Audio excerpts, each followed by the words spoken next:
Beleza. E aí Ô, eu vou Jordano, compartilhar minha área de... Ah, o que você pode talvez fazer é dar uma aula, gravar toda a aula disso aí hoje, e amanhã a gente entrar e você rever essa aula com a gente, e aí a gente, qualquer ponto que a gente tiver dúvida, a gente tira, porque senão eu não sei como é que vai ser o andamento hoje, entendeu? Não sei se você concorda ou se como é assim? válido.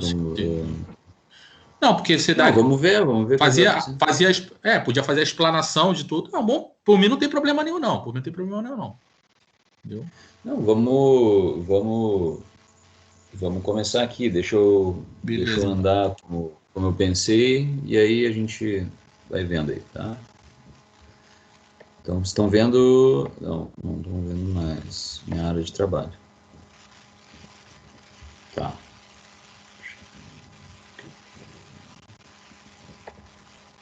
Bom, vocês estão vendo aí, né? Quadro branco aí. Estão vendo meu PowerPoint agora? Sim, sim, sim. Sim, dá Tá para indo, ver. tá indo.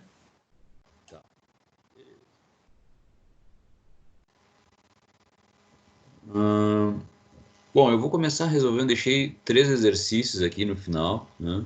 Vou começar resolvendo esse primeiro, conversando com vocês, e no segundo, e o segundo. O terceiro, que é a prova, né? Ele é basicamente a mesma situação aqui, até mais simples um pouco. Bom, não, os dois são no mesmo nível, mais ou menos, mas tem a mesma lógica.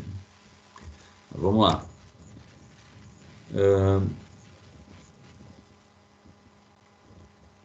Bom, vamos resolver esse cara aqui, tá? Então, e aí eu vou passar para um quadro branco aqui, e vocês não reparem a minha letra. O que que acontece, né? O que que a gente quer nesse eixo? É um eixo biapoiado, tá? Em A e B, carregado por uma força de 1000 newtons. Determine a tensão máxima atuante no endossamento do eixo. O adoçamento crítico do eixo está posicionado a 70 milímetros de B. O que que ele está querendo saber? Ele está, na verdade, querendo analisar esse ponto aqui, né? Que é um ponto crítico já que ele está considerando isso aqui uma tensão, um problema de carregamento estático, tá? Ele quer saber a máxima tensão a máxima tensão atuante aqui nesse ponto, para a gente poder dimensionar esse eixo. Na verdade, ele já está dimensionado, né? O objetivo aqui é só a gente usar esse cara aqui, que é o fator de concentração de tensões, né? Que é um amplificador de tensão devido a mudanças de geometria. Por exemplo, entalhes, né? Rugosidades muito grandes, tá?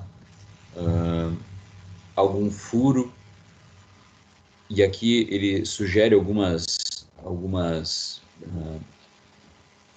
configurações básicas, né? Por exemplo, mudança brusca de diâmetro, né? Que é o que acontece ali no nosso problema, um entalhe, né? Sob flexão aqui nesse caso, sobre flexão aqui, sobre tração aqui, sobre tração.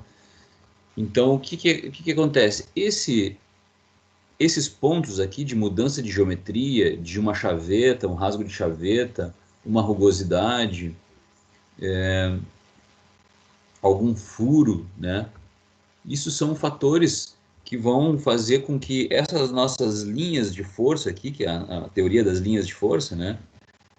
Não é importante assim a teoria das linhas de forças, mas o que é importante é entender que quando ele encontra uma mudança de geometria ou um furo ou um acidente, né, no caminho, né, algum obstáculo no caminho, como se fosse um fluido, ele vai perturbar, né?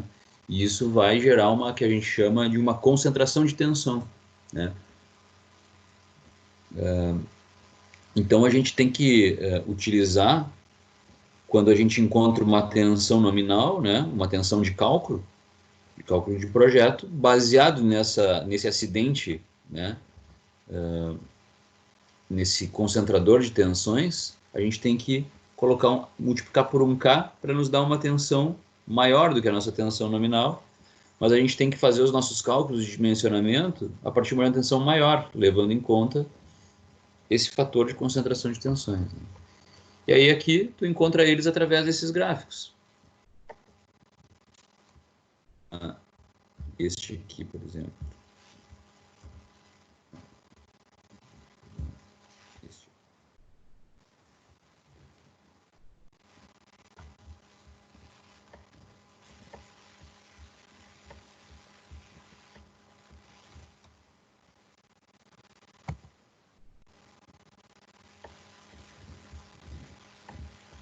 Não consigo mexer com ele.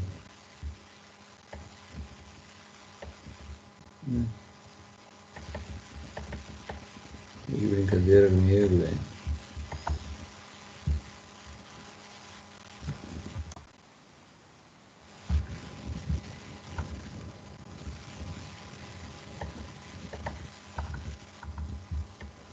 Rapaz.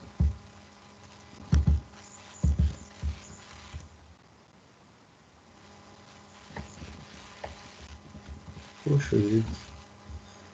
Tá. Vamos pegar esse de baixo aqui, né? Eu vou aumentar um pouco o zoom aqui para a gente enxergar melhor. Então a gente teria um eixo tracionado com um diâmetro maior aqui, né? Porém a gente tem esse pequeno raio de curvatura aqui, esse canal. E isso aqui vai nos dar um fator concentração de tensão.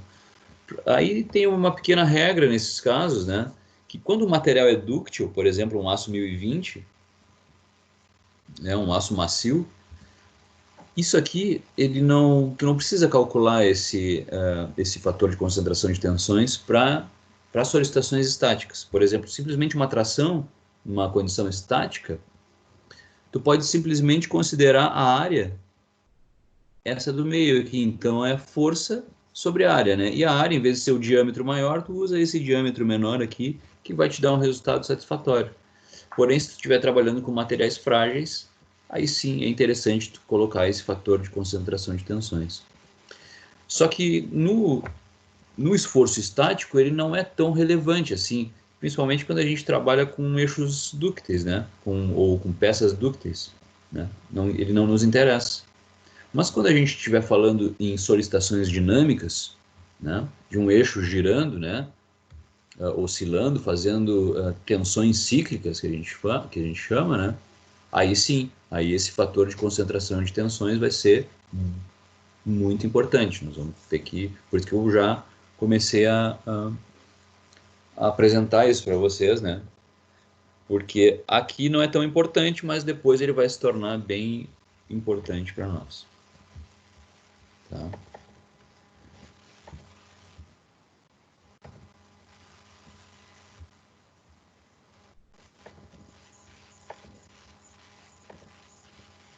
Então, o que a gente quer? O que ele está pedindo? Ele está pedindo para a gente calcular qual é a tensão máxima aqui. Que tensão é essa que tá rolando aqui? Ele já está com o eixo dimensionado, né? É só para a gente praticar o exercício mesmo. Então vamos lá. Então, para a gente saber qual é a tensão que está sendo aplicada aqui, o que a gente quer, né? Então, qual é a tensão máxima ali? E como ele não fala de material, a gente sugere tensão máxima ali naquele ponto. Ela é a tensão de cálculo, né? A tensão nominal, ou a tensão que a gente vai achar no cálculo, vezes um concentrador de tensões, que é baseado nesse cara aqui, no raio, né? No raio de curvatura daquele cara ali. Ali tem um ponto de concentração de tensões. Então, como é que nós achamos esse cara aqui, né? Essa é a questão, né? E aqui eu deveria...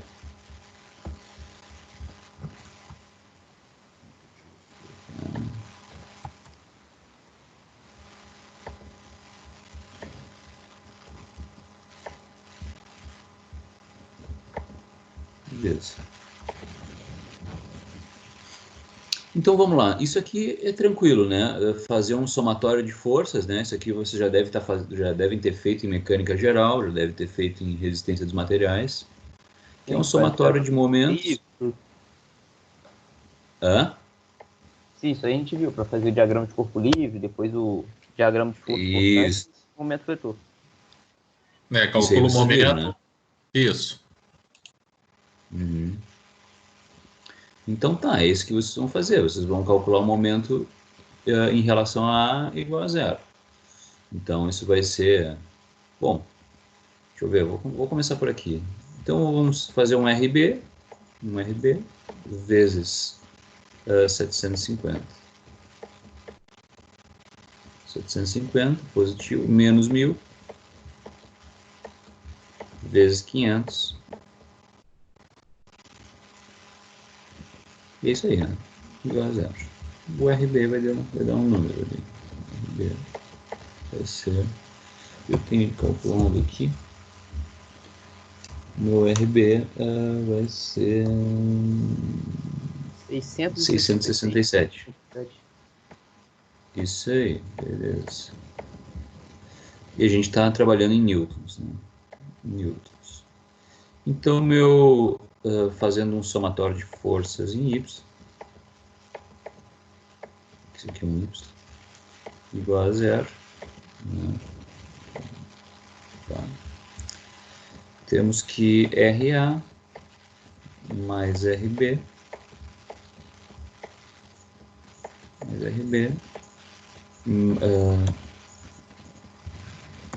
menos 1000 igual a zero. Tá, isso aqui ficou um horror, né? Mas tá.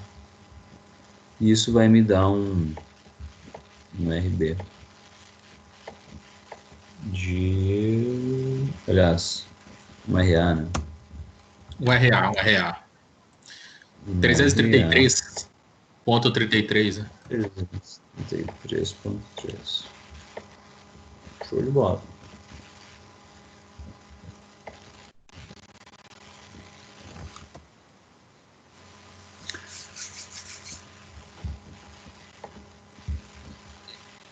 Essas então são as forças que a gente encontrou ali das reações. Vou tirar para cá.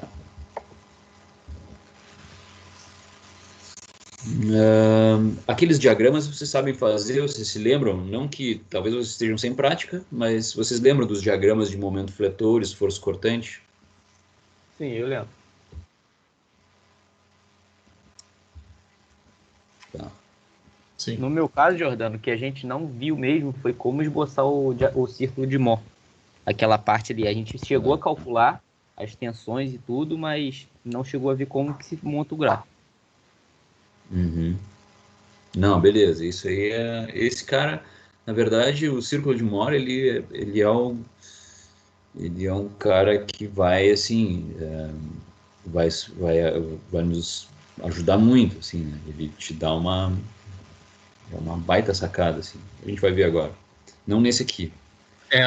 Eu não sei Quando chegar lá, a gente eu não sei o conversa. pessoal da outra turma, né, ô Jordano? O pessoal da outra turma eu não sei. Porque da nossa turma é IPR só. Entendeu? Aham. O Marcelo tá aí, né, Marcelo? Tô. Até aí tá tranquilo. A próxima parte aí que eu me enredei um pouco aí. Mas eu tô acompanhando.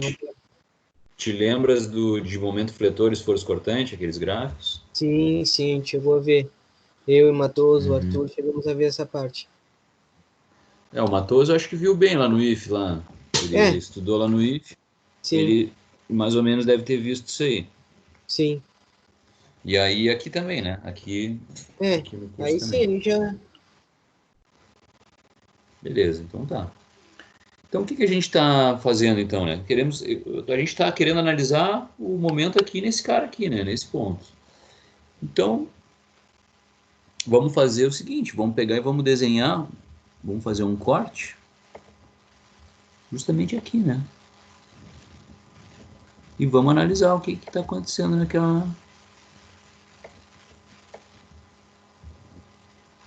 naquele trecho ali, naquele trecho de mudança de geometria, né? Aqui está o nosso corte. Então aqui nós temos o nosso RB 6667, o número do capeta, 666. E aí é o seguinte, ó. Aí nós vamos representar um esforço cortante aqui, resistente, né? Já que eu tenho uma carga, uma reação ali de 666, eu tenho que ter uma força para baixo, que é para não simplesmente não sair voando a minha viga aí, né? Meu pedaço de viga. Então internamente eu tenho aquela força ali. E assim como eu tenho aquela força, que a gente chama de esforço cortante, né? A gente tem um momento reativo. Um momento reativo aqui, afinal de contas, a gente tem o seguinte: a gente tem 666 apontando para cima, tendendo a girar essa peça no sentido anti-horário. Então a gente tem que, internamente, nós temos um momento reativo ali naquele trecho, né? E aí tem um pequeno detalhe. Bom, mas beleza, agora eu falo desse detalhe. Então a gente faz um somatório de forças. É o menos V mais 666,7 igual a zero, né? Então o nosso esforço cortante aqui vai ser 666,7. E aí o nosso momento, né? Então a gente tem um momento reativo, né? E a gente pode dizer que ele é negativo. Eu assumo valores horários negativos, né? Pela regra da mão direita, né? Se tu pegar a regra da mão direita e fazer um movimento horário, o teu dedo vai estar apontando para baixo, né? Ou para dentro da tela. Se tu fizer um movimento anti-horário, o teu dedo está apontando para fora da tela, né? Para fora do plano. Eu prefiro pensar dessa forma, mas é uma questão de gosto. Tem gente que prefere adotar sentido horário positivo, né? Eu já prefiro adotar sentido horário negativo, pela regra da mão direita, né? Por causa da regra da mão direita. Então eu vou adotar negativo isso aqui, menos um momento, tá? E aí o esforço está fazendo um momento positivo, né? 666,7 vezes uma distância que eu não sei qual é, né? Na verdade eu sei, né? Na verdade eu sei, que é 0,7. Né? Ele é 70 milímetros, 0,07 é isso. 1, 2, 3, isso aí. Igual a zero. Esse momento vai ser igual a um momento de 46,664. Não, né? 46,664, é isso?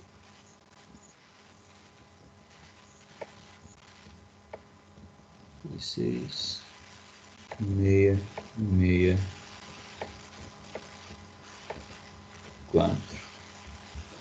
Newton vezes milímetro. Importante a gente estar esperto na unidade que a gente está usando, né?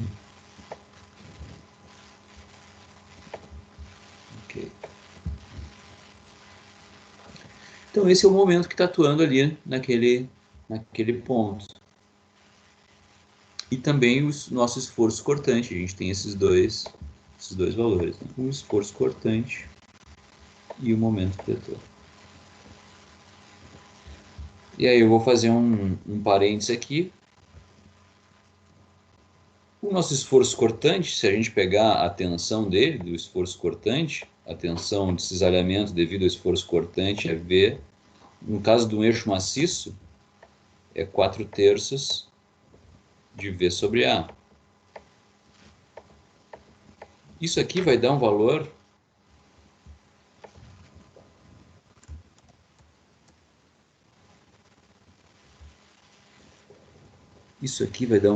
de 666,7 divididos por 3,14 vezes R é 20.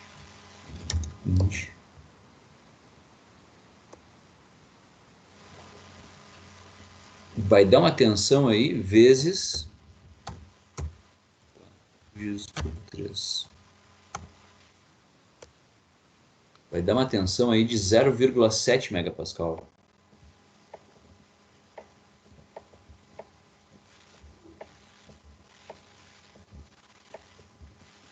Né? 0,7 megapascal. E quando a gente faz a tensão devido ao momento, tensão normal, né? Porque a gente vai ter um esforço de tração, aquela história de tração embaixo e compressão em cima, né?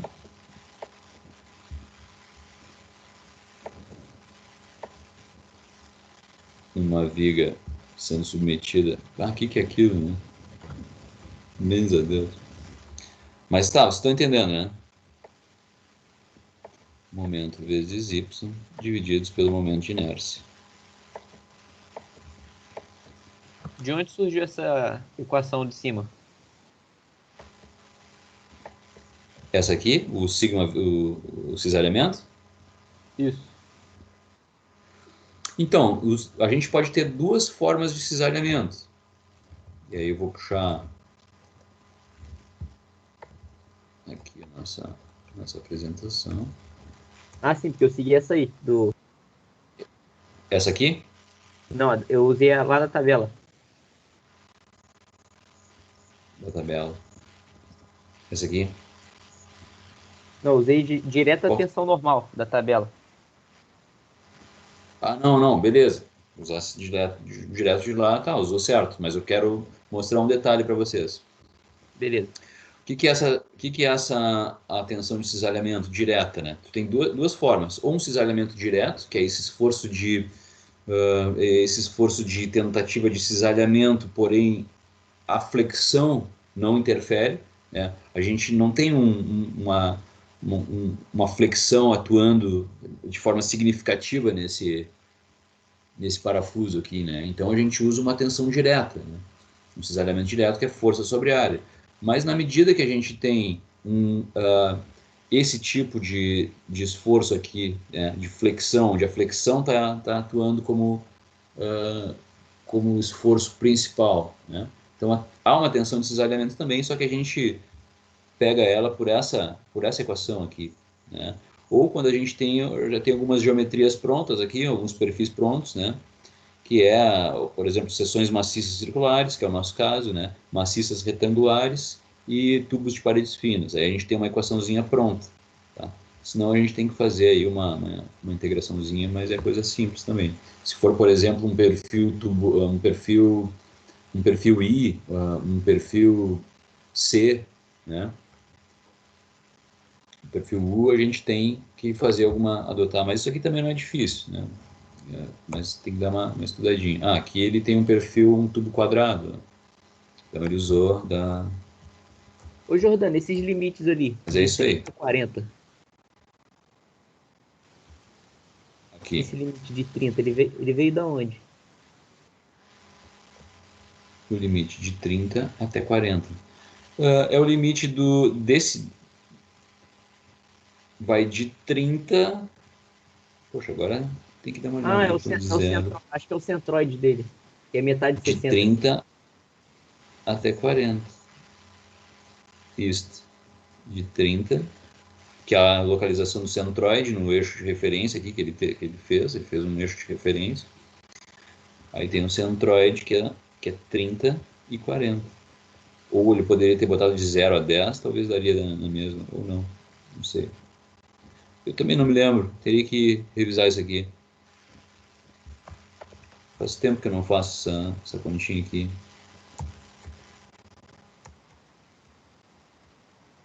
Mas onde eu quero chegar é o seguinte, né?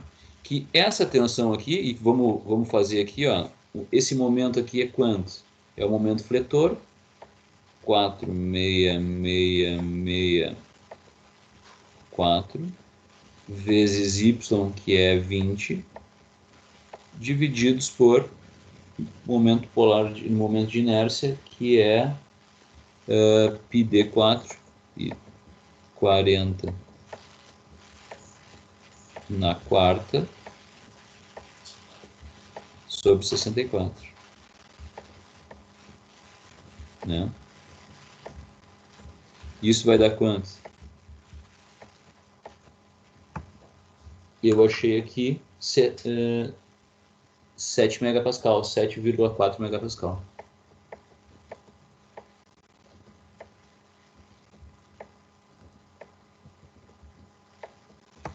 Então, olha só. Essa tensão aqui, a tensão normal, né, devido à flexão, é 7,4. A tensão de cisalhamento devido à flexão é 0,7. Ou seja, ela é insignificante e muitas vezes ela é mais insignificante ainda. Muitas vezes ela é mais insignificante. Então a gente, normalmente, é sempre bom dar uma conferida, né? Dar uma analisada, mas normalmente a gente descarta ela e vai para essa equação aqui direto, né? Sigma x diretaço. Tá? Era nisso que eu queria chegar.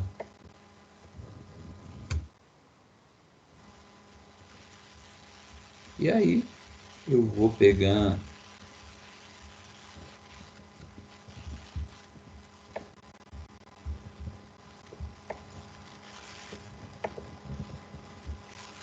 Jogar isso aqui para lá.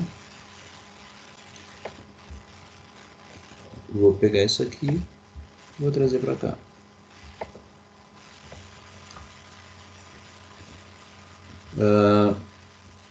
Então tá, o que a gente achou ali? 7,4 megapascal. A gente tem que achar o K agora, né?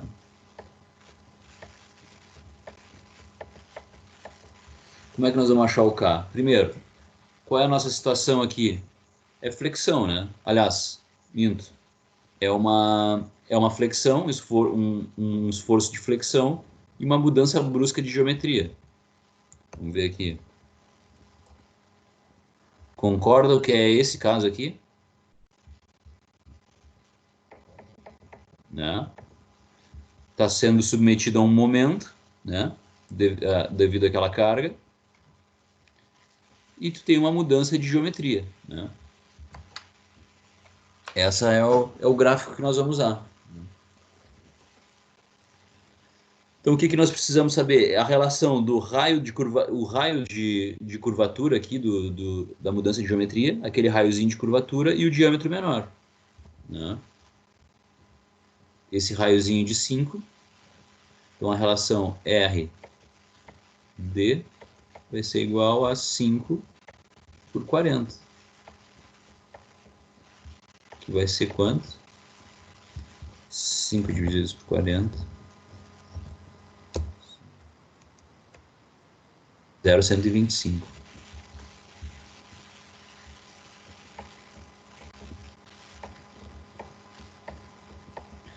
Vamos achar lá 0,125. Não temos 0,125, mas temos 0,1, 0,15. Então está aqui no meio. Ó.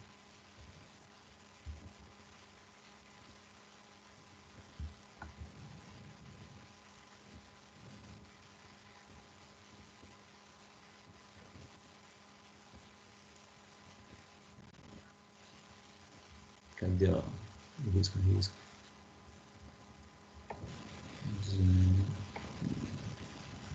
Aqui, ó. Mas está aqui, ó. 125. Aí tem essa outra linha aqui, que é o Dzão sobre o Dzinho, ou seja, a diferença desses diâmetros aqui, né? Essa relação aqui, Dzão sobre Dzinho, que é 80 por 40.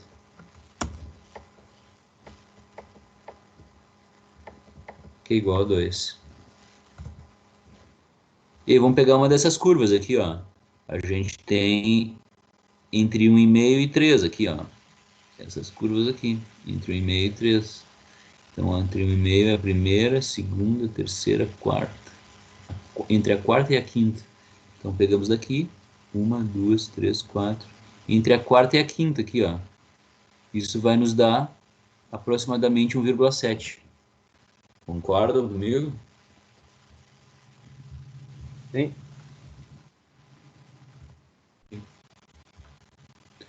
Então, K igual a 1,7.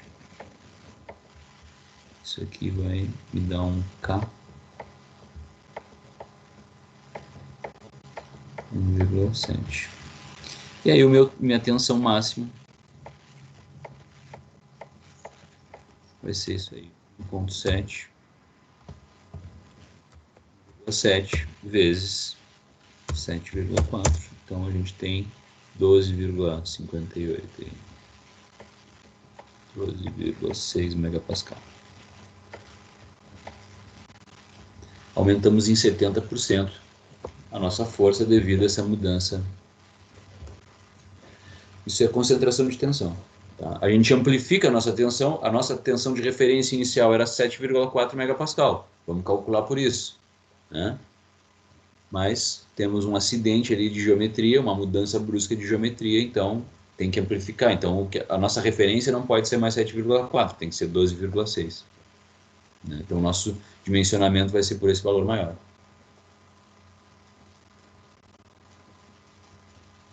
Tinha que ser uma cerveja aqui, né?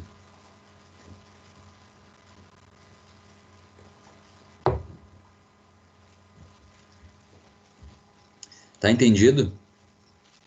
Dá uma... Tchê, isso aqui... Se alguém chega agora e olha para esse negócio aqui, se apavora. Essa bagunça. Mas é isso aí. Dúvidas, pessoal? Tá tranquilo? Tranquilo. Agora aqui que é o lance, né? Esse aqui... Deixa eu até pegar ele aqui. Acelerar aqui.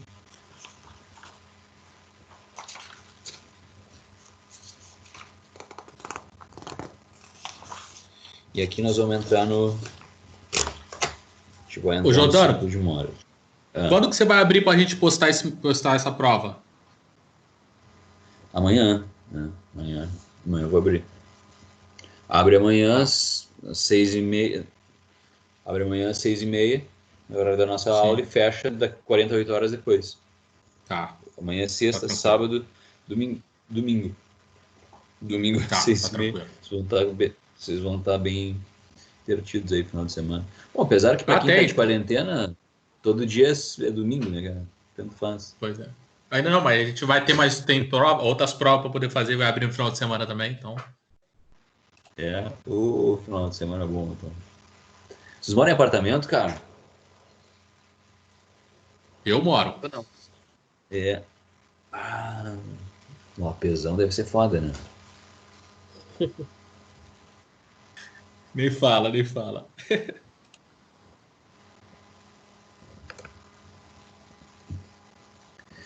Então tá, temos aqui um eixo, tá, submetido à torção de duas engrenagens. Né? E aí a gente vai considerar isso aqui estático, né? Como que a gente vai considerar isso estático? Porque aqui eu tenho um esforço de 500 libras vezes 4 polegadas de raio, é igual ao torque oposto que eu estou fazendo aqui de 1000 libras vezes 2 polegadas de raio. Né? Então 500 vezes 4 é igual a 1000 vezes 2, né? Dá 2000 libras. Então eles estão fazendo um torque para um lado e o outro está fazendo torque para o outro. Então ele está parado. Né? Muito bem. E a gente quer fazer o seguinte, a gente quer identificar o ponto de maior tensão, né? Fazer esses gráficos de diagrama, esses gráficos de esforço cortante, momento fletor e torsor, né? E esforço torsor, para identificar qual é o ponto desse eixo que está sendo mais solicitado, né? E isso aí é tranquilo, né? Tranquilo não é, mas sabemos fazer, ou lembramos como é que faz, né? Essa parte aí dá para fazer. Pegar nosso time aqui.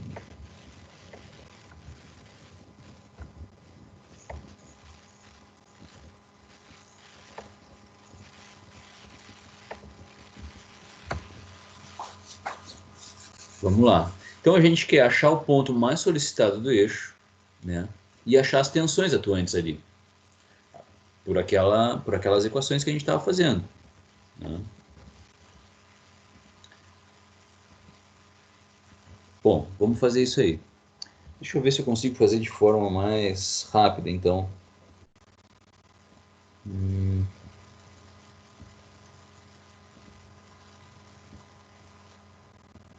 que eu poderia fazer? Bom, não vou fazer somatório de forças e nem essas coisas aí, né? Vamos passar direto para os gráficos. Vou fazer aqui, ó.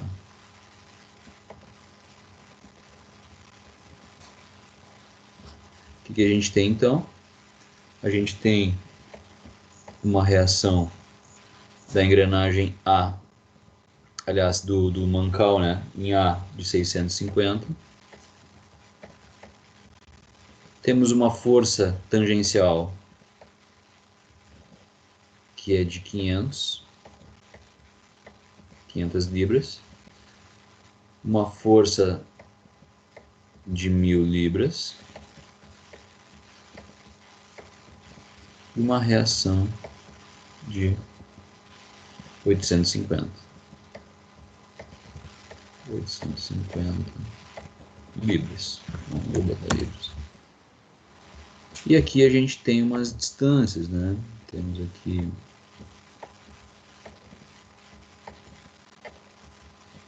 é 3 polegadas, 3 polegadas, 4 polegadas e 3 polegadas. Então tá, esse aqui é o nosso diagrama. Então a gente vai fazer aquele mesmo processo, né? Vamos fazer uma seção aqui, né? Vamos pegar essa viga, eu vou acelerar um pouquinho o processo, corte, um gráfico em V, um gráfico V, um momento reativo e a nossa 660, né? E aí tem um detalhezinho aqui, né? Essa distância, como é que a gente faz isso, né? Como é que eu faço, né? Eu pego e corto, faço um corte na minha seção aqui antes desse outro evento aqui, né? Que é a força de 500 newtons. Em qualquer lugar, num lugar qualquer, né? Uma distância x. Eu não sei qual é o lugar, né? Pode ser qualquer lugar, né? Antes, desde que seja antes da próxima força. Então aqui a gente tem um trecho 1, né? Então isso vai dar lá nosso menos V mais 660 igual a zero, né? Nosso V então vai ser de 660 libras, ou 650 na verdade, né? 650 libras.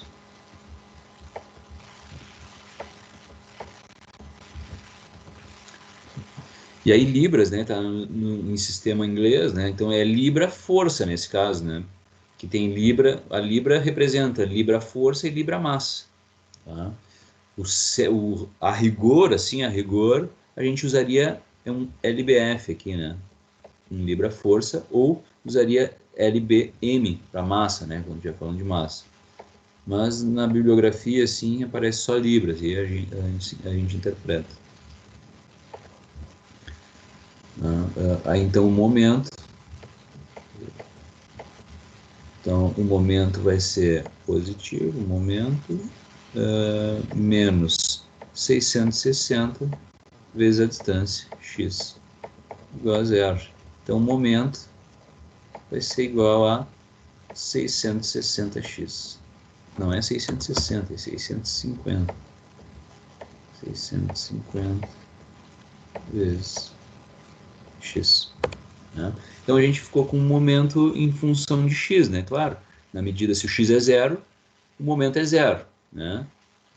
Se o x vai aumentando, ele vai com uma reta vai aumentando também, né? Isso aí eu acho que acredito que vocês se lembram. Vou fazer um outro corte ali, aí vou pegar e vou acompanhar aqui, né?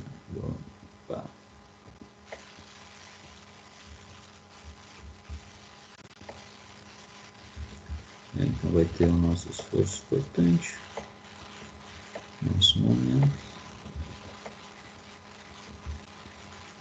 1000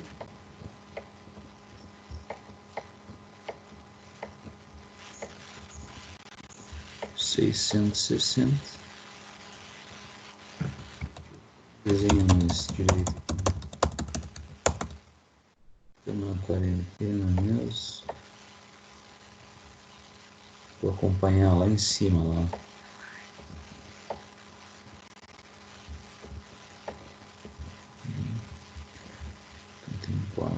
Não, tá não. Esse aqui, ó. Assim.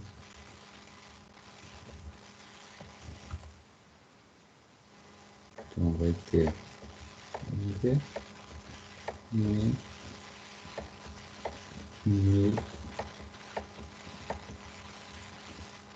500 e 650. 650. Vai ter então uma distância aqui de 3. Ah, não, viajei total. Porra, meu. Não é? Já tô cruzando 1000 lá.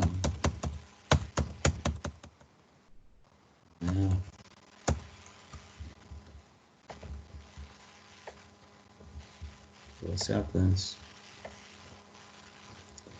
É a hora. 660. Rapaz, já tô queimando o óleo, o cara não se dá conta, né?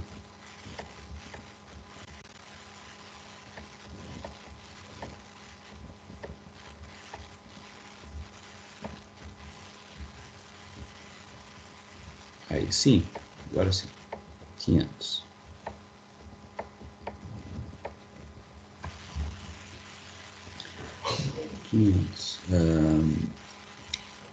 A gente conhece essa distância aqui.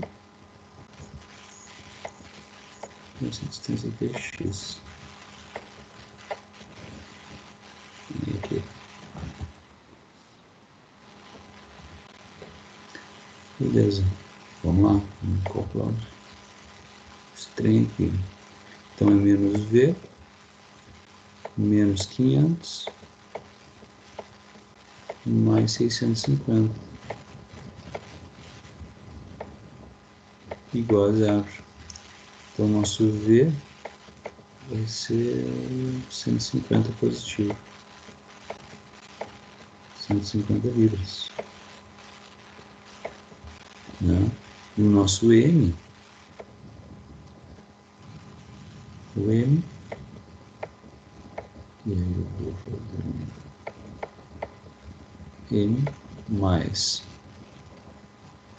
500 vezes x menos 650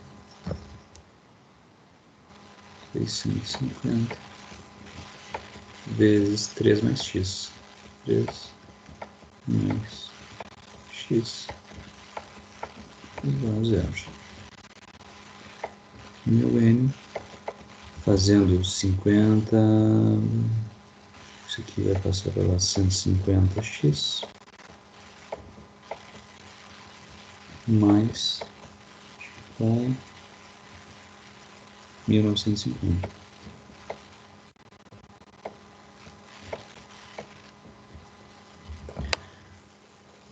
Né? Se a gente comparar aqui, ó, 650 vezes 3 dá 1950, né? No primeiro trecho, e aqui é o trecho 2. Né? No trecho 2, quando x é 0, o momento é 1950. Né? Justamente quando acaba esse trecho aqui, começa esse trecho em 1950, em x igual a 0. Né?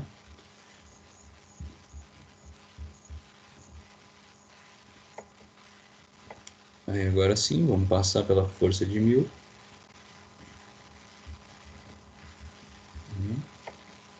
Aqui. Mesma coisa. V e N. 1000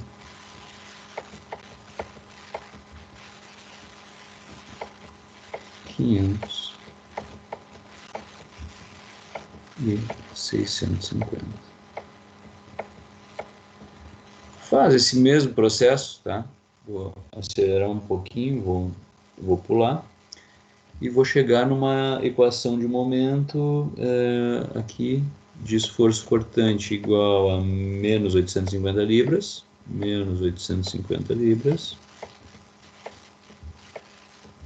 e um momento igual a 2.550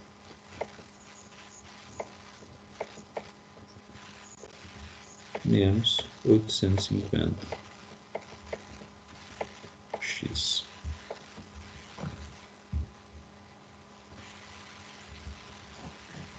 Ok?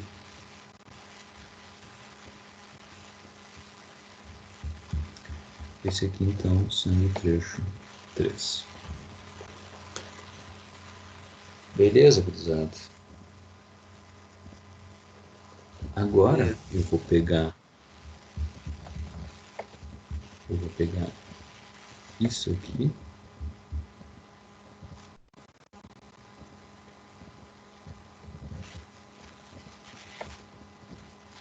E vou afastar aqui. Vou deixar só o V inicial 650. Vou deixar aqui aparecendo.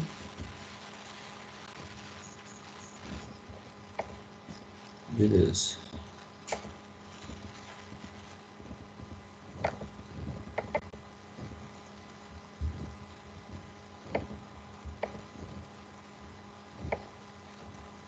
Travou tudo.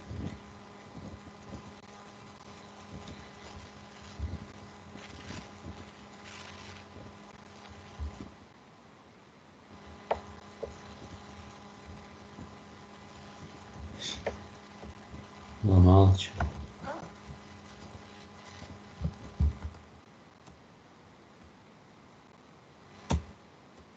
Não. Tá merda, e agora como é que eu volto?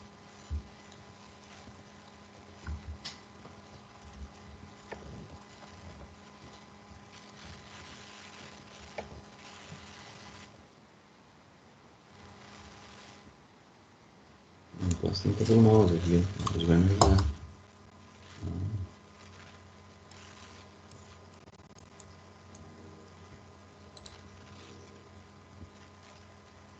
Tá.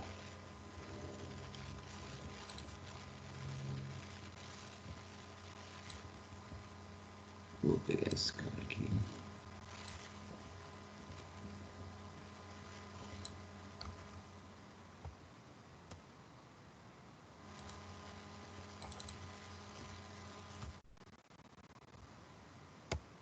O meu tá apanhando pra caramba, assim.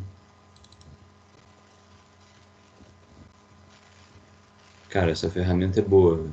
Olha o que eu fiz, mano. Peguei tudo, não acredito.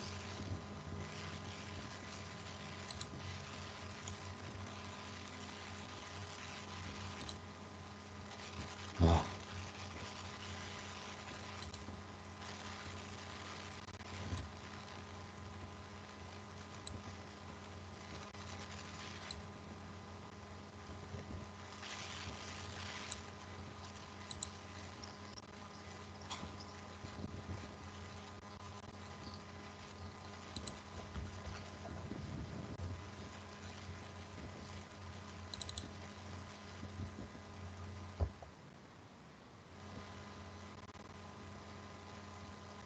É, cara, ela tá meio querendo trabalhar sozinha, por conta própria. Vamos lá.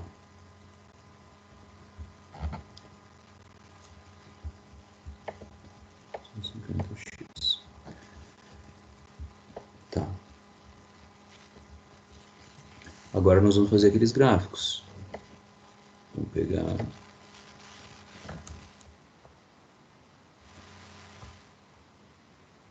Vamos fazer um gráfico aqui de momento fletor.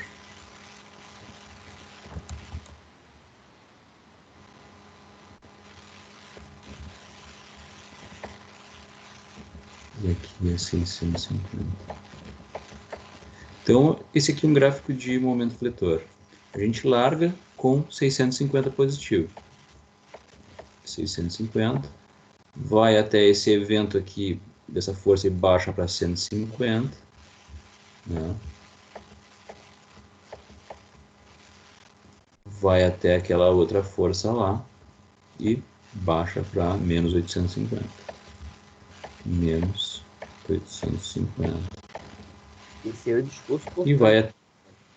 Isso, esforço cortante. E aí, estou em menos 850, quando achar o mais 850 aqui dessa reação, vai para zero.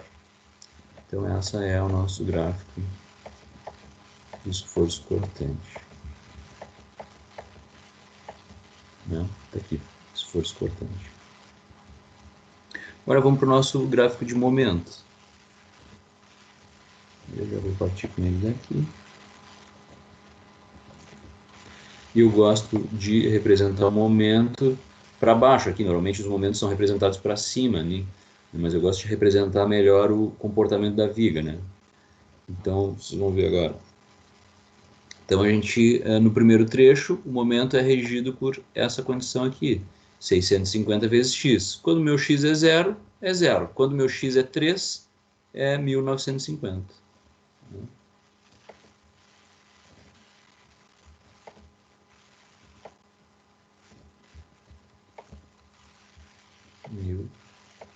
1950.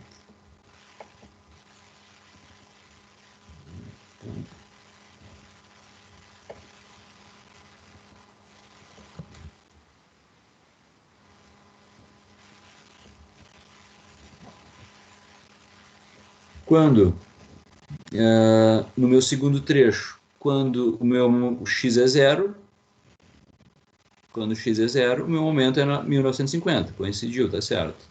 Quando o meu x é 3, aliás, 4, né, no ponto máximo,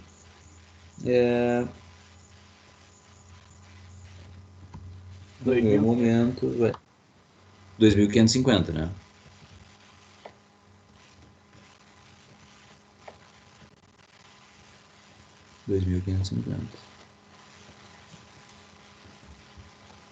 E aí depois, no meu trecho 3, quando meu x é 0, 2.550. Quando meu x é 3, é 0. Temos o nosso gráfico de momento fletor. Ainda tem o nosso gráfico de momento torsor. Eu vou desenhar meio apertado aqui.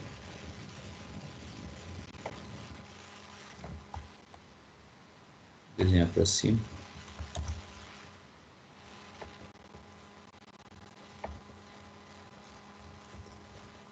Vou desenhar um embaixo do outro, porque é...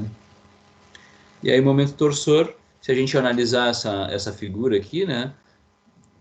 Esse trecho aqui está livre, né? Porque o rolamento, isso aqui é um rolamento em A, né? O apoio A é um rolamento, o apoio em B é um rolamento. Então, de A até essa engrenagem aqui, aliás, de A até essa engrenagem maior, não tem torque, né? Não tem reação desse mancal aqui. Daqui a mesma coisa. De B até essa engrenagem menor, não tem torque.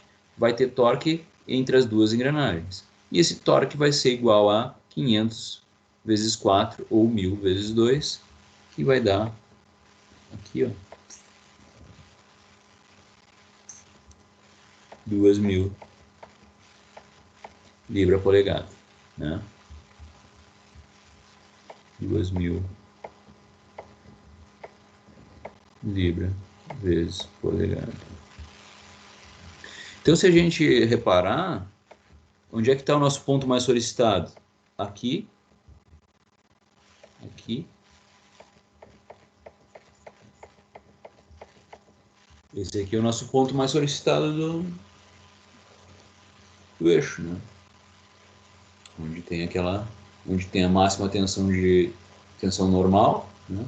Devido ao momento, onde tem a máxima tensão de cisalhamento. Eu errei aqui, mas na verdade está aqui, né? Uma máxima tensão de cisalhamento, e temos ainda uma tensão devido à torção, né? Tudo ali naquele ponto. Nos outros trechos do eixo não tem tanta tensão assim. Então vamos lá, vamos calcular esses três caras aqui. A tensão de cisalhamento devido ao esforço cortante é 4/3 de VA. Isso aqui vai ser igual a 4/3 de 850, né? Esse valor aqui maior, 850.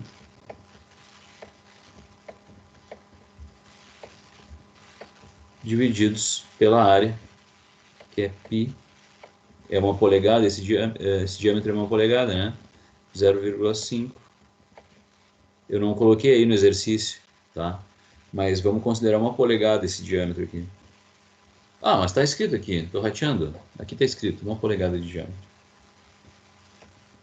É na outra questão que não está especificado. Então, πr ao quadrado, meia polegada. Então, esse cara aqui a gente vai encontrar como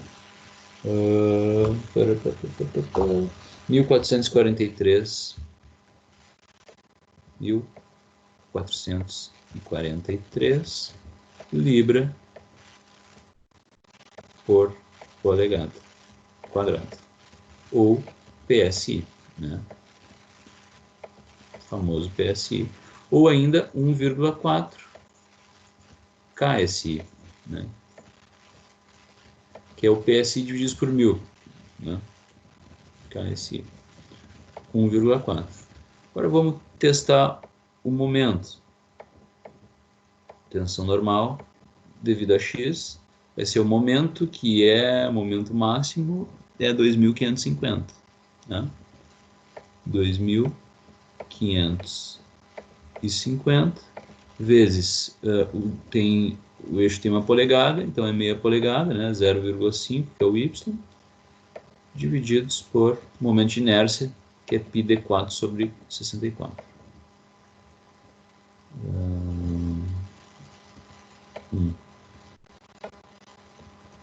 Na quarta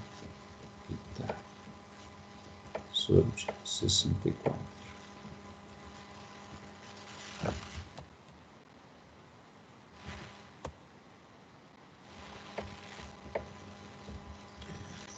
Não é 14, né? É 1 na quarta.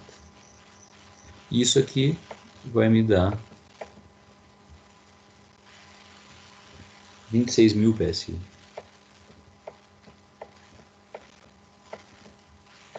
PSI ou 26 KSI.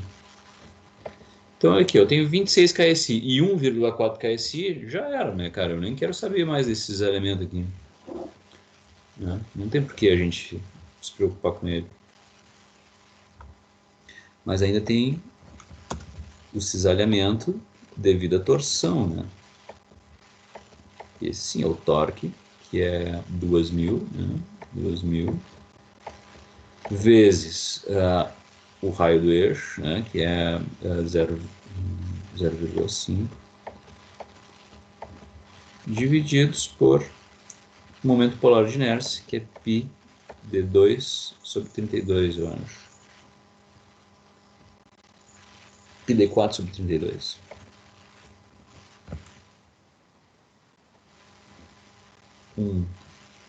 Na quarta sobre 32.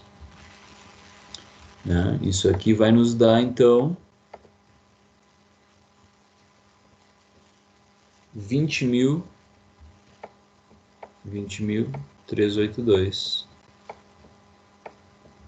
PSI ou 20,4 KSI. Então, esse sim, 20,4 de cisalhamento devido à torção e 26 KSI devido à flexão de esforço normal, aí sim, né? Esse aqui, 1,4, frente a esses duas tensões que nós temos, esquece, né? Então eu vou abrir uma outra. Vamos abrir uma outra negócio aqui, depois a gente volta ali.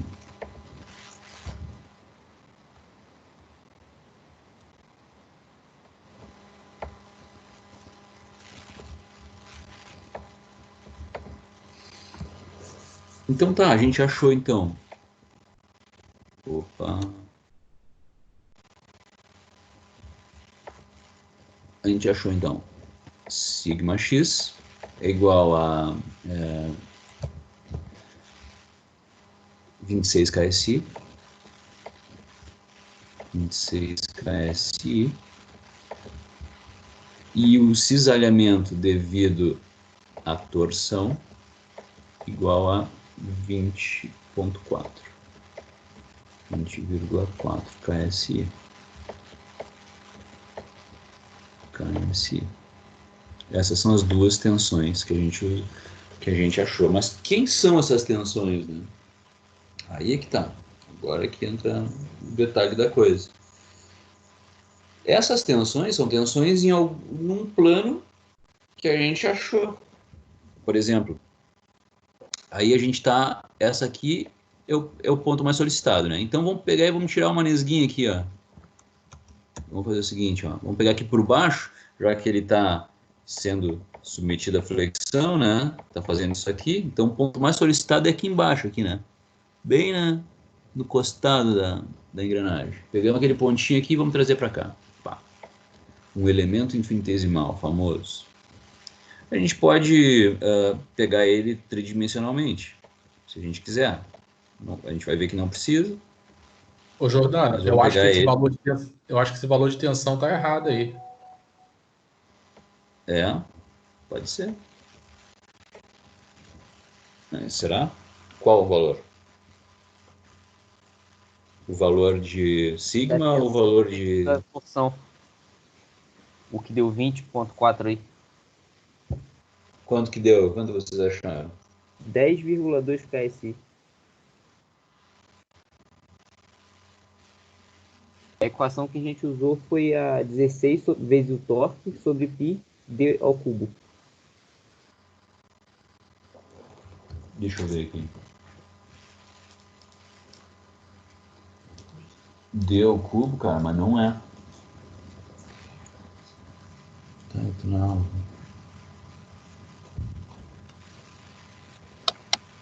Não, mas é a equação do momento, do momento polar de inércia é πd4, não? πd4 sobre 32?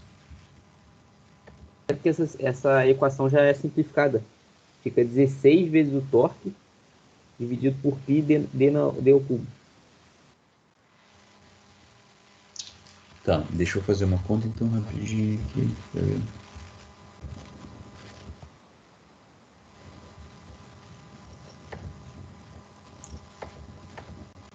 Vamos fazer aqui, ó. Atenção. Então, tensão é igual ao torque vezes o y dividido pelo j.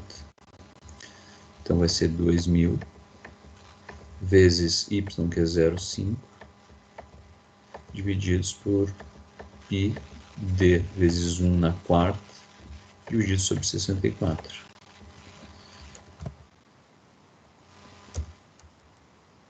Dois mil, né? 2000 vezes 0,5 vezes 64, divididos por 13,14 vezes 1.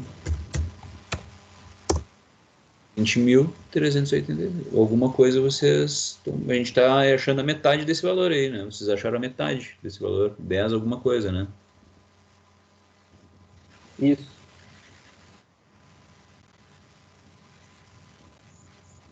O torque vocês acharam 2000? Sim. Vocês não estão usando raio, né? Estão usando raio? Não, né? Não, diâmetro. Diâmetro. Pois é, tio. Eu tô com um livro aqui. E vou pegar um outro livro. Deixa eu ver se eu tenho outro. Não tem? Vamos pegar.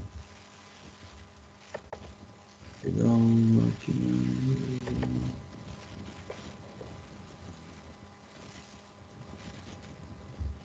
Cara, mas deixa eu dizer.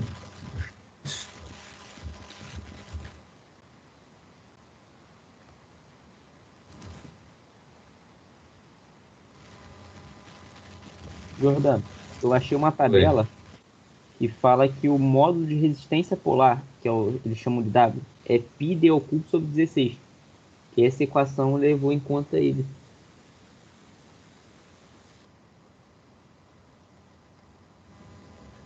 Tá aqui, ó.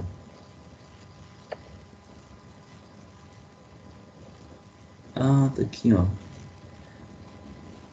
Eu peguei uma equação errada, então.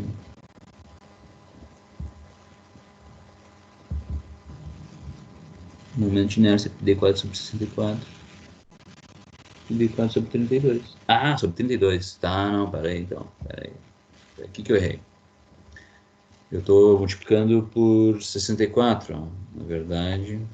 Aqui não é 64, aqui é 32. Isso aqui tá errado. Aqui é 32.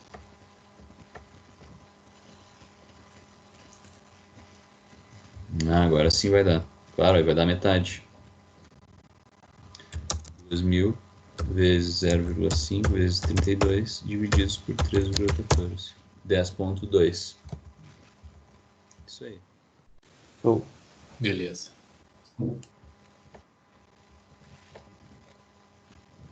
Então aqui é 10,2. Vou ver isso aqui.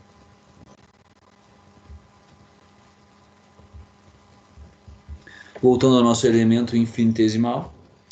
Então, o que a gente tem aqui? A gente tem uma tensão na direção x e uma tensão na direção x. Tá certo, né? Eu estou sendo tracionado ali pelo... Apesar do meu esforço ser de flexão, ter uma flexão, mas a flexão causa tração, né? Causa tração. Causa cisalhamento também, mas a gente descartou ele, né? Aquele cisalhamento devido à flexão, a gente descartou ele por ele ser baixo em relação aos outros. Só que agora entra o cisalhamento.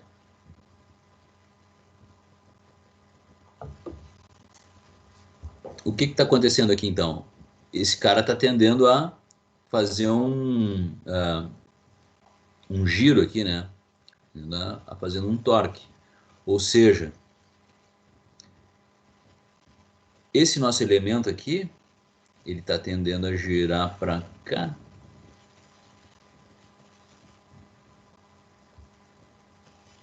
Agora deixa eu dar uma raciocinada aqui.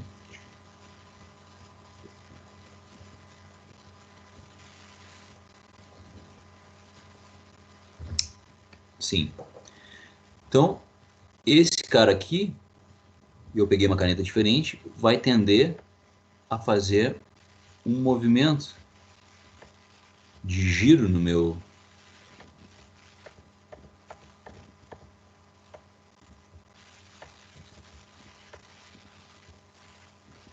que é a minha tensão de cisalhamento. Né? O que está acontecendo? Ele está tendendo a girar meu corpo de prova, cisalhar ele. E em contrapartida, eu tenho uma reação para isso.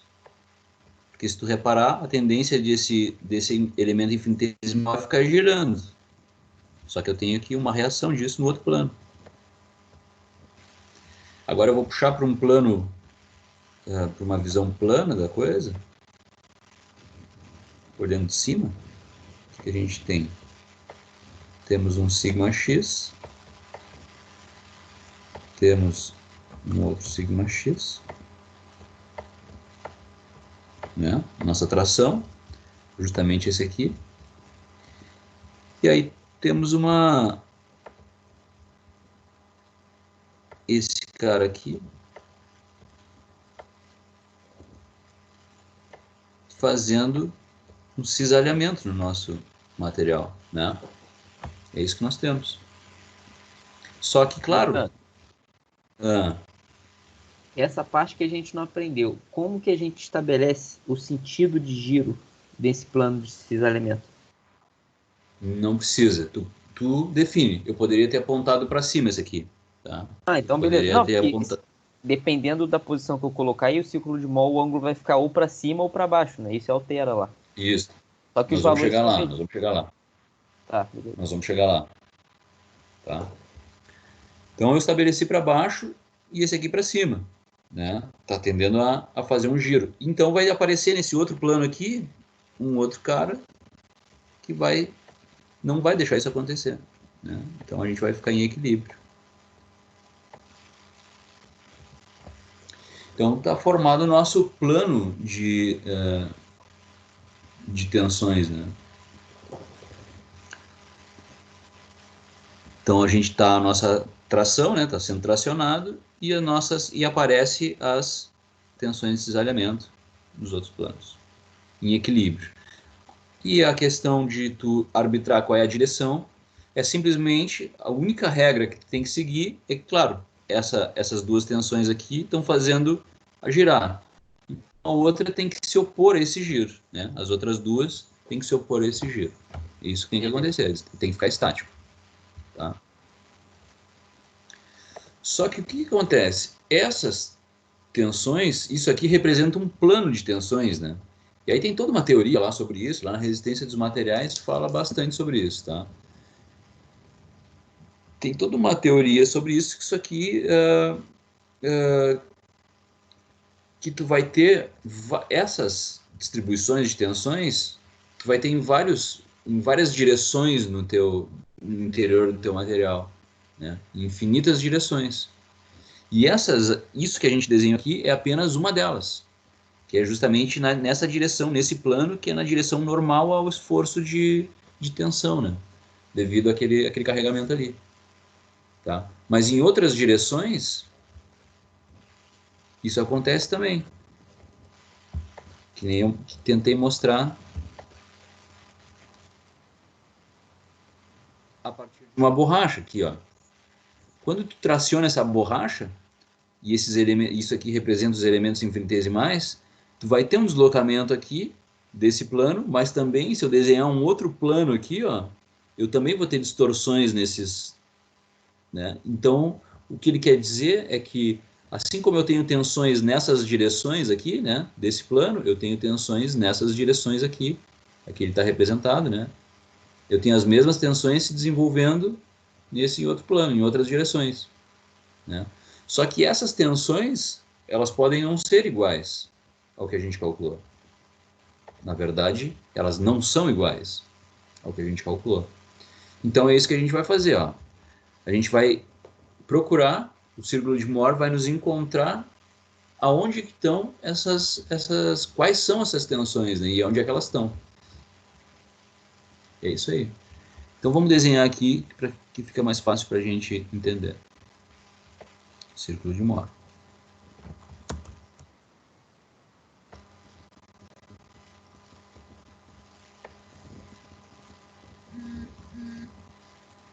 Isso aqui é tensão. Tensão normal. Eixo da tensão normal e eixo da tensão de cisalhamento. O que a gente vai fazer? Eu vou pegar esse aqui azulzinho. Nesse plano aqui, ó, nesses planos verticais, a gente tem o quê? Sigma x, que a gente já encontrou que é 26 KSI. 26 KSI. E um sigma um sigma x, né? E a tensão de cisalhamento, que é 10.2. O que nós vamos fazer? Como essa aqui está tendendo a girar no sentido anti-horário, a gente pode estabelecer que ela é positiva, que a gente vai puxar para o lado positivo, né? A gente pode estabelecer isso. E aí nós vamos puxar.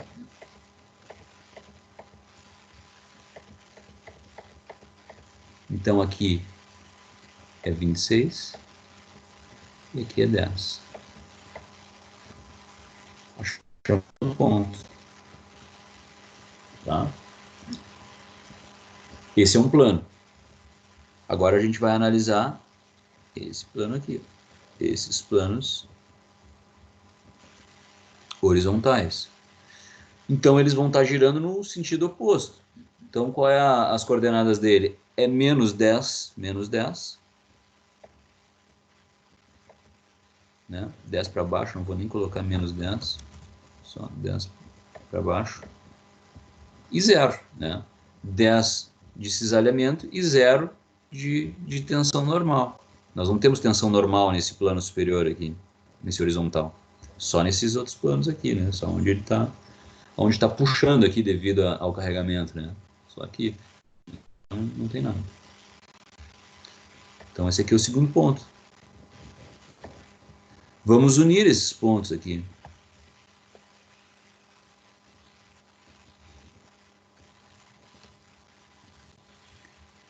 Esse aqui é o nosso centro.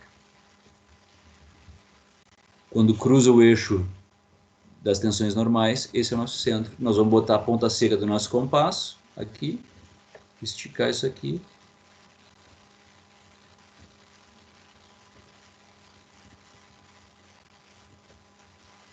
Oh, obrigado.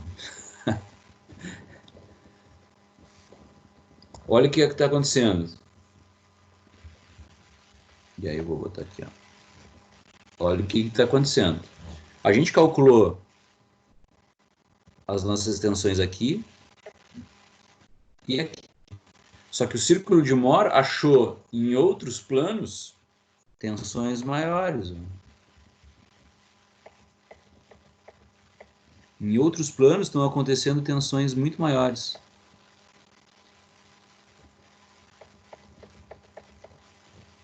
Inclusive negativas de compressão. Então aqui tu tem uma tensão positiva, tensão principal positiva, tensão principal negativa e uma tensão de cisalhamento máximo. Então o que acontece? A gente calculou aquelas tensões, só que elas não são verdadeiras, assim, elas são verdadeiras, mas elas não podem ser usadas para dimensionar o nosso eixo. Então o círculo de Mohr nos dá isso. Nos dá a tensão 1, que é aquela positiva, a tensão 2, que é aquela negativa, de compressão, aparecem em algum plano, alguma direção aí dentro do eixo, tem uma compressão, e nos dá também a tensão de cisalhamento máximo, que a gente achava que era 10, mas na verdade não é, é mais. E aí como é que nós vamos encontrar essas tensões de cisalhamento? Aqui, ó. Essas fórmulas são as fórmulas do gráfico desse círculo de Mohr aí.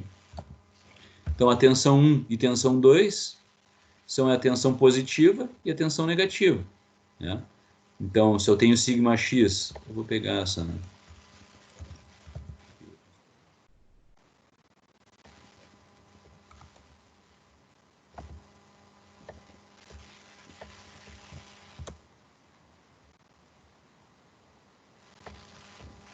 Porra, cara.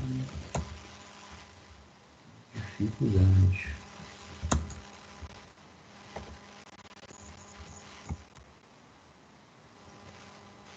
Acho que agora eu peguei a mão.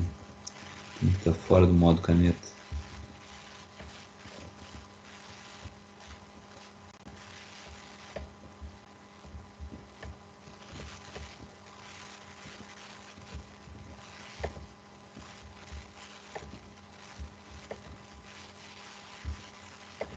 Então o que a gente vai ter aqui? Sigma x mais sigma y sobre 2, mais ou menos, mais a gente usa para o sigma 1 e menos a gente usa para o sigma 2, né? Esses dois aqui, sigma 1 e sigma 2. Mais essa tensão de cisalhamento, que é essa tensão máxima de cisalhamento. Isso aqui, nesse caso aqui, vai ser 0, né? Porque a gente não tem tensão normal nessa direção aqui, né? Isso aqui é 0. 0. Né? Então sobra só. Então a gente vai achar essa tensão, essa aqui, e a número 2 vai ser essa aqui. Tá? Vamos achar negativo. E isso aqui, essa parcela aqui, ó, que é a nossa tensão máxima de cisalhamento, que é justamente esse valor aqui. Né? Não a coordenada, mas sim o valor. Né?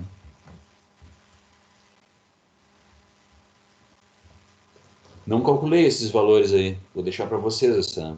E é isso que eu quero, que vocês calculem as tensões principais, né? Conseguiram entender agora, mais ou menos? Sim, essa parte aí a gente viu bastante. Era só realmente essa parte do gráfico que a gente não tinha visto. Não, Como não, mas é o expressar. gráfico que é o coração da coisa, né? O gráfico é que começa. Eu acho que essa é a parte mais complicada, assim, do negócio, que é desenvolver, a parte mais trabalhosa, desenvolver identificar os esforços, desenvolver esses gráficos de solicitação, né? Essas tensão, esforço cortante, momento fletor e torsor, identificar o ponto mais solicitado, né? Traçar o gráfico, achar essas tensões principais, né? Achar quais as tensões que nós vamos trabalhar. Então, nós vamos trabalhar para dimensionar um elemento, essas 3 dimensões aqui.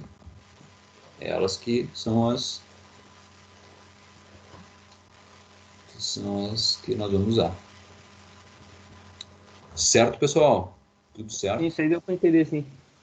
Eu estava revisando meu material que a gente já estudou sobre essa parte, e a gente sempre calculou o ângulo, depois que calculava o arco tangente ali, a gente jogava o 2 dividindo.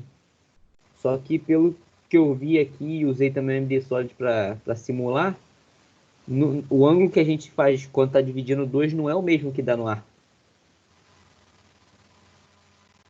Não, é O ângulo que fica porque ali é o 2θ mesmo. é metade. Uhum. Aqui tu vai achar um ângulo que, na verdade, esse ângulo aqui tu vai achar um ângulo, né, θ. Um ângulo θ. Mas, na verdade, esse plano, né, o plano que tem essas solicitações aqui, ele vai ser um plano, sei lá, vai ser um plano assim, né, inclinado.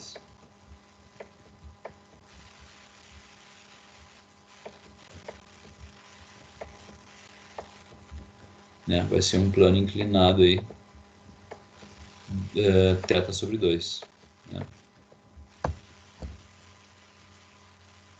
Então, se tu achou, por exemplo, sei lá, 50 graus, né, digamos, né, que aqui seja 50 graus, e a partir dessa, nem é θ, é φ, né, a partir dessa equação que tu acha, quer dizer que o plano que está acontecendo isso que está acontecendo essa maior tensão, as direções dele é tantos graus em relação à horizontal.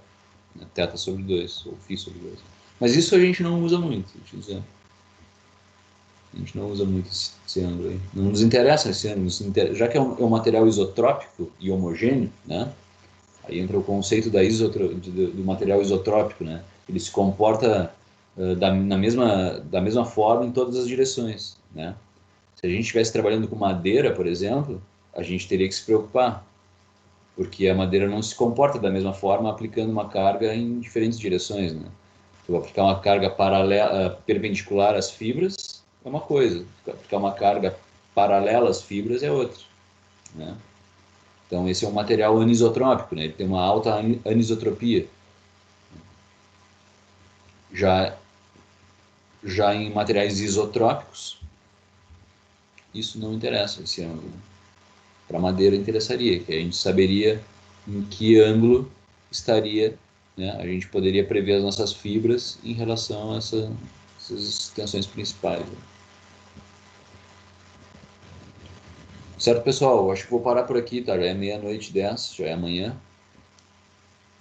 Aí, amanhã, na hora da prova, a gente dá uma tocada naquele outro exercício ali, que é a mesma coisa, tá?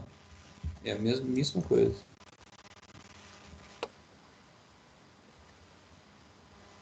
Só tem um detalhe aqui para a gente achar a nossa força, né? Nossa força é a força tangencial entre essas duas engrenagens aqui, que vai ser a mesma que vai estar agindo com os dois eixos. Vai mudar E o só resto os é igual. torques, né? De entrada e de saída. E isso vai mudar os torques de entrada, o torque de saída, os torques nos eixos, porque a força vai ser a mesma e vão ser torques diferentes nos eixos. Né? É o que vai mudar. Né? E aí vai modificar o círculo de mola. Tá? Então, o que eu quero que vocês achem é as tensões principais aqui nesse exercício e a mesma coisa no exercício da prova. Tá, beleza Certo? então, Jordano. Beleza, Jordano. Muito obrigado aí, cara. Sem palavras. Não, isso. Valeu, Jordano. Obrigado aí mesmo. Falou, obrigado pela audiência aí. Valeu, pessoal. Boa noite aí. Falou, boa noite. Valeu, boa noite.